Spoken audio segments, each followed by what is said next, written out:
I think that's the key, is to set a goal. And people do this with exercise. They decide to do a marathon. I mean, Dale, you know this personally.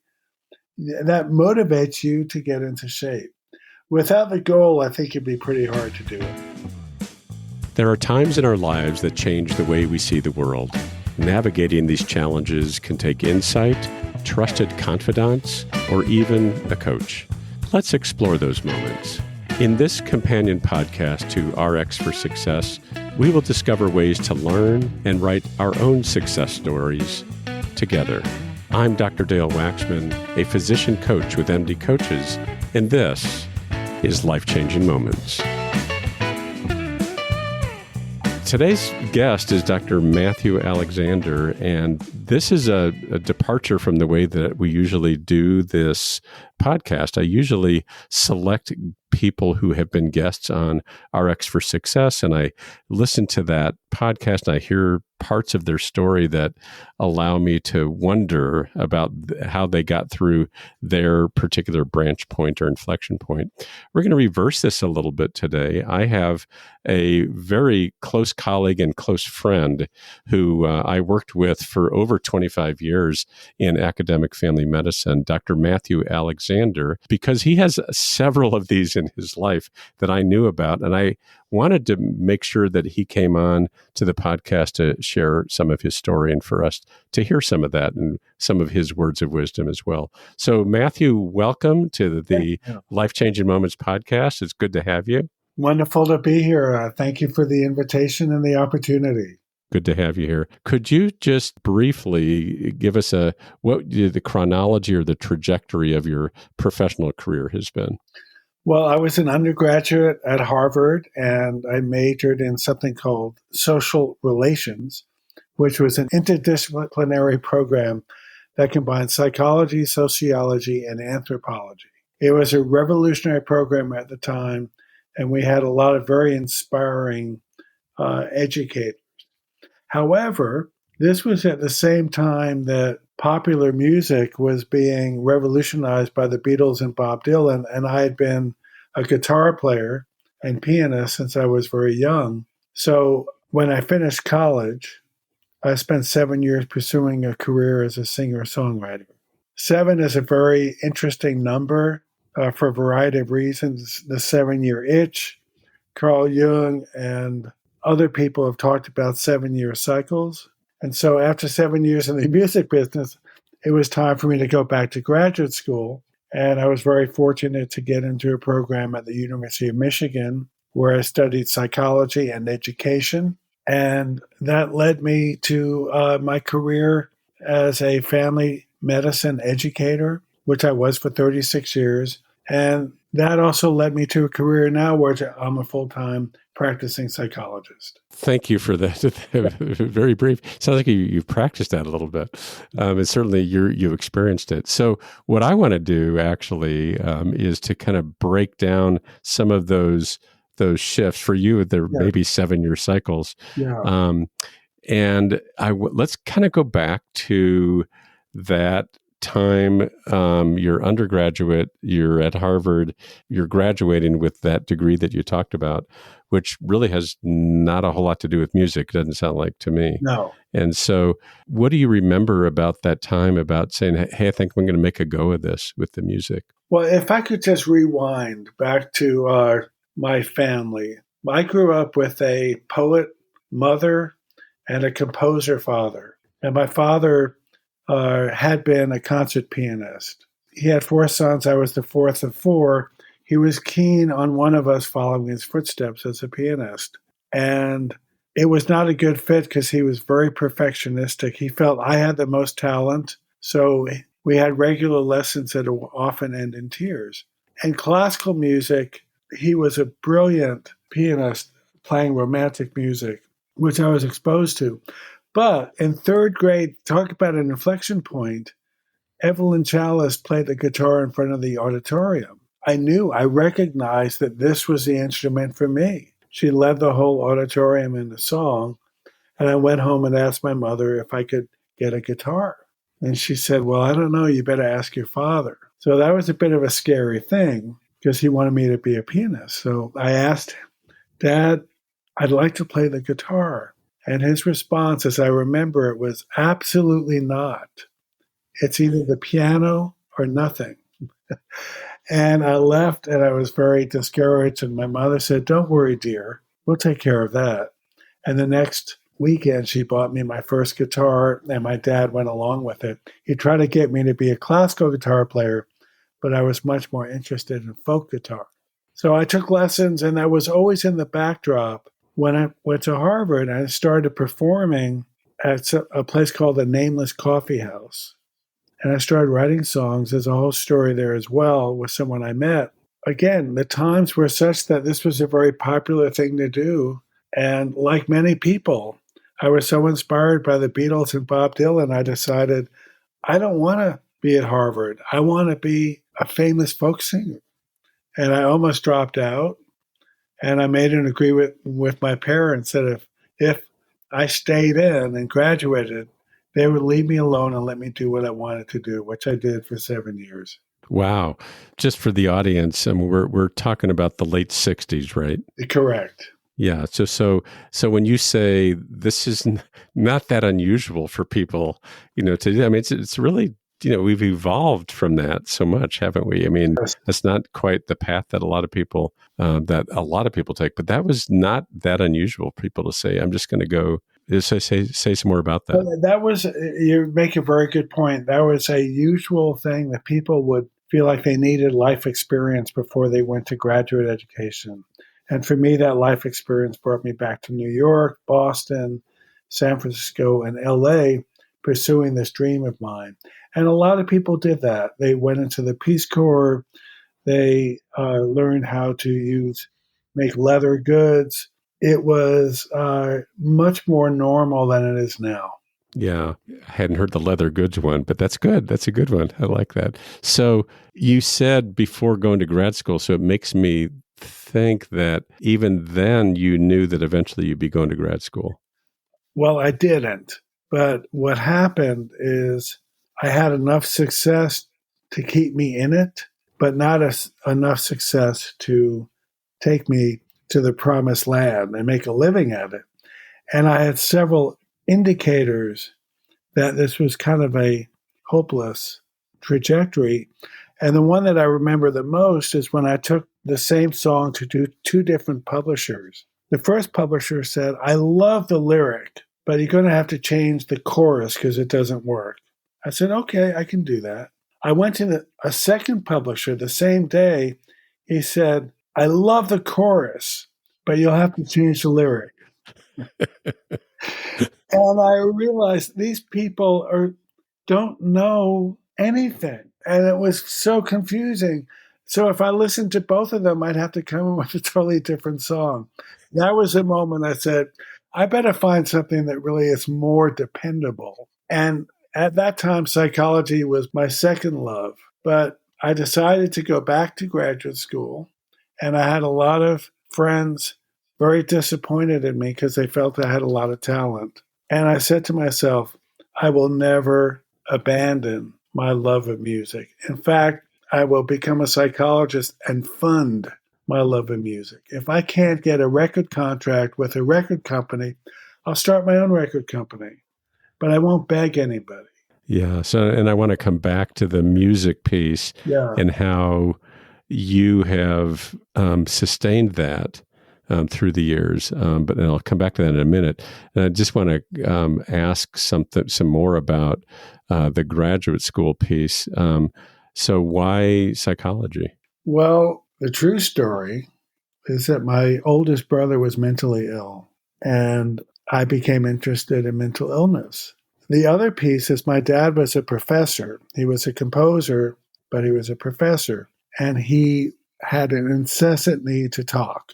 So I was the youngest of four. I learned to listen, and I would listen, and then I would say a couple of words, and my mother would say, Matthew, you're so wonderful at summarizing. So that's really what psychologists do. They listen, they summarize, and they provide some insight. So I think the combination of those two, plus, I had personal issues because of my brother, And I was interested in self-help books, and I got into psychotherapy, and I just found it fascinating. Today's episode is brought to you by Doc-to-Doc Lending. Doc-to-Doc provides match day loans of up to $25,000 to fourth-year medical students and current residents. These loans are designed to help students cover personal expenses, such as moving costs, housing down payments, and living expenses before and during residency. With fixed interest rates, flexible repayment terms, and no prepayment penalties, Doc-to-Doc Match Day loans provide financial flexibility and allow students to focus on their exciting journey towards becoming a physician. Doc-to-Doc was founded for doctors by doctors. They understand the challenges and hard work involved in becoming a doctor, and they support doctors throughout their careers. Using their in-house lending platform, Doc-to-Doc considers the unique financial considerations of doctors that are not typically considered by traditional financial institutions. So don't let financial stress hold you back from achieving your goals. Doc-to-Doc Lending has you covered. Visit www.doc2doclending.com/MDcoaches to learn more. Hi, I'm Rhonda Crow, founder and CEO for MD Coaches. Here on RX for Success, we interview a lot of great medical professionals on how they grew their careers, how they overcame challenges, and how they handle day-to-day work. I really hope you're getting a lot of great information. But if you're looking for an answer to a specific problem, management or administration challenge, or if you're feeling just a bit burnt out, like maybe you chose the wrong career, well, then there's a faster way to get the help you need. No, it's not counseling, it's coaching. RX for Success is produced by MD Coaches, a team of physicians who have been where you are. I know you're used to going it alone, but you don't have to. Get the support you need today. Visit us at mymdcoaches.com to schedule your complimentary consultation. Again, that's mymdcoaches.com, because you're not in this alone. We'll get back to our interview in just a moment, but right now I want to tell you a little bit about Physician Outlook. If you haven't discovered this remarkable magazine, please do so very soon. It was created by physicians for physicians to showcase the intersection between clinical and non-clinical interests. Whether it's writing, painting, cooking, politics, and dozens of other topics, Physician Outlook gives a physician perspective. It's available online and in print. It's really unique among physician lifestyle magazines. And like the Prescription for Success podcast, Physician Outlook amplifies the voice of any physician who has something to say. It also engages patients who still believe in physician-led, team-based care. And Prescription for Success listeners can get 3 months free when you enter our promo code RX for Success and select the monthly option at checkout. That's a really great deal on this stunning publication. And now let's get back to today's interview. Was there a kind of a decision, like, I'll give this 7 years? Or was there, during those 7 years, like, I think I'm being pulled to the psychology piece while you're also realizing this isn't going to make it as a full-time musician? How did that shake out? You know, it's an interesting story now that you remind me of it. My girlfriend, who I was living with, had gone to University of Michigan. I never really heard much about University of Michigan. I used to tease her because she talked about U of M, and I would tease her at University of Missoula, University of Mississippi, University of Michigan. So that planted a seed. And when I was in LA, I was in Jungian analysis. So I would go every week and bring in my dreams, and we'd analyze my dreams. And I had a similar reaction that I had had in third grade with Miss Chalice, when one day I was in this Jungian analysis as a client, and I looked over at my therapist/analyst and said, I want to do what he's doing. It was this sense of recognition. I can see myself doing that. And that was the beginning. I see. Yeah.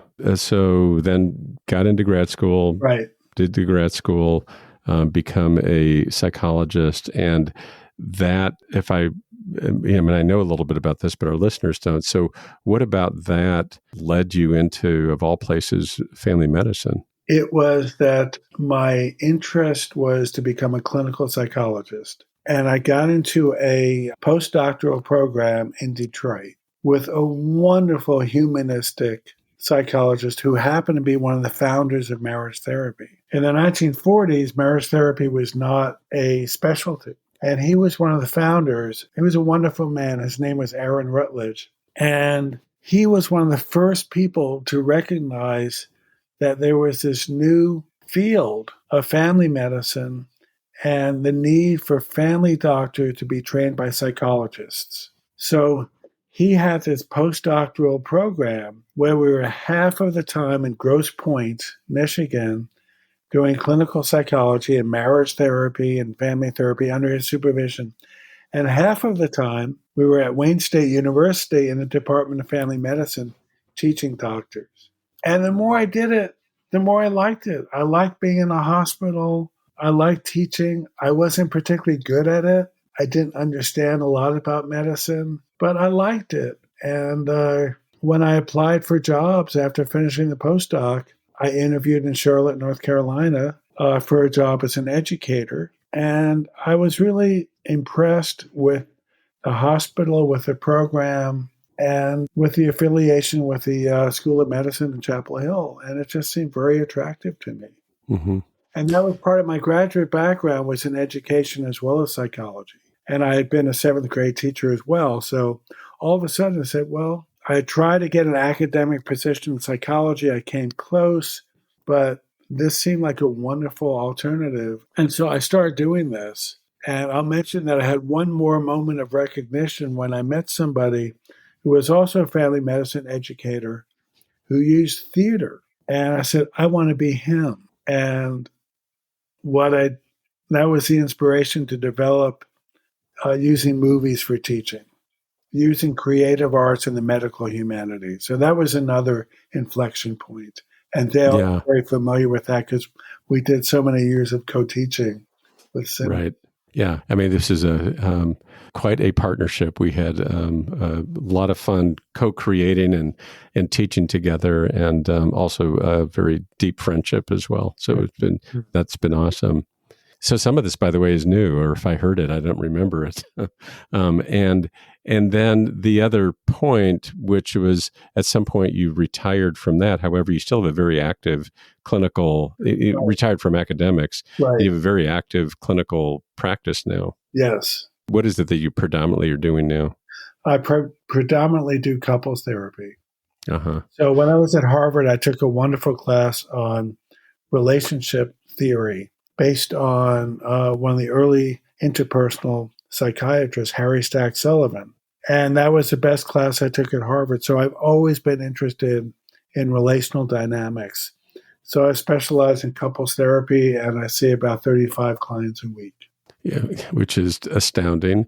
And people, who are not from the Charlotte area that are listening to this. So Dr. Alexander is actually one of the top couples therapists in this region. That's why he's in high demand, and why he's seeing 35 couples a week, which is awesome. I mean, what an incredible career. And I want to bring us back, Matthew, to this concept of sustaining that passion, if you will, that got sparked for you when you heard that person in third grade with the guitar. And tell us something about what you've done with music, even after you went to grad school and became a psychologist and an educator and a therapist. Say some more about that and how you were able to do that. Well, that's a great question. I appreciate your asking. It's persistence. One of the questions a psychiatrist will ask of a client is, what is your first memory? This is a psychoanalytic question. And my first memory is pre-conscious, and it's Bach's C major prelude, because my father used to practice with that. And when I hear that song, I'm getting chills just thinking about it. It creates this oceanic feeling. So that's as close as I can put into words how how much I connect with music. It's a deep form of self-expression. I do so much listening to other people. It's a real balancing for me to be able to express myself in this way. So the other concept that applies is something called self-efficacy, which is the interest and the motivation of doing something, getting better at it. So I've been writing songs now for about 60 years, and I keep trying to write better and better songs. And at 72, I'm still in that process. I've written an instrumental theme for a show that is going to be pitched to Netflix. I have an 8th CD coming out. I've been able to have my song played all around the world. I don't make any money at it, but maybe someday I will. I haven't given up hope. Yeah, well, it's sustaining. I mean, you're very good, and Well, so thank you. this we'll give you an opportunity to plug your website, and so Yeah. people can purchase one of those CDs that you've created, so they can hear how good you are. It requires practice to stay that good. And something we haven't talked about is you're also a husband and a father of two. And so in addition to the professional piece, which takes quite a bit of energy, and raising a family, you found a way to continue to create in this space. And so for our listeners, how did you do that? It's a great question. I set goals. So I have a show coming up in May, actually one in April, where I'll be performing up in Asheville at a theater with about 400 people. And you don't want to be unprepared. My dad used to say, if you're going to do a concert, you have to be 150% prepared. So what I've done over the years is I set a goal like I'm going to do a new record. Well, if you're going to do a record, you want to sound as good as you possibly can. So you practice, and you practice, and you practice. And then you do the record and maybe do a couple of shows, and then you take a break. Then you do it again. This 8th record took a lot of work, and now the work is promoting it. But I've gotten so much pleasure out of it because I really, really like it.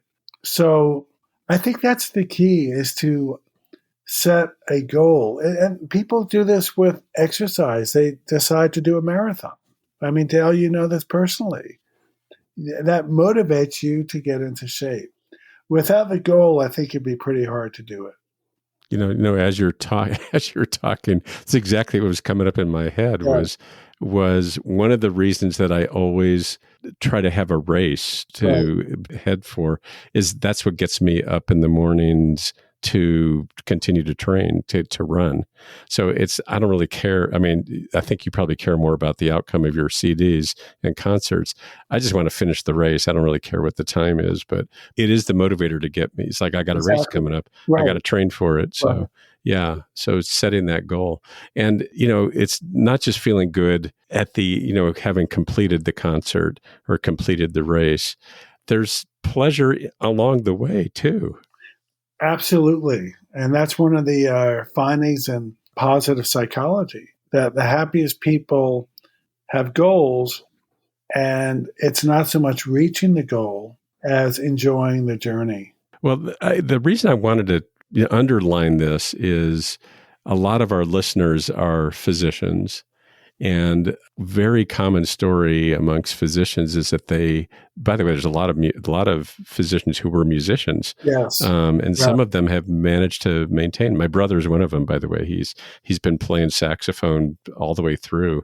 But a very common story is to drop it, just because it's very difficult in medical training to be able to do anything other than medical training. But people sort of drop and they don't pick it back up. And so hearing stories like yours, my goal is to hope that inspires others, and then just the way that you do that, because you're very, very good, and you've contributed a lot.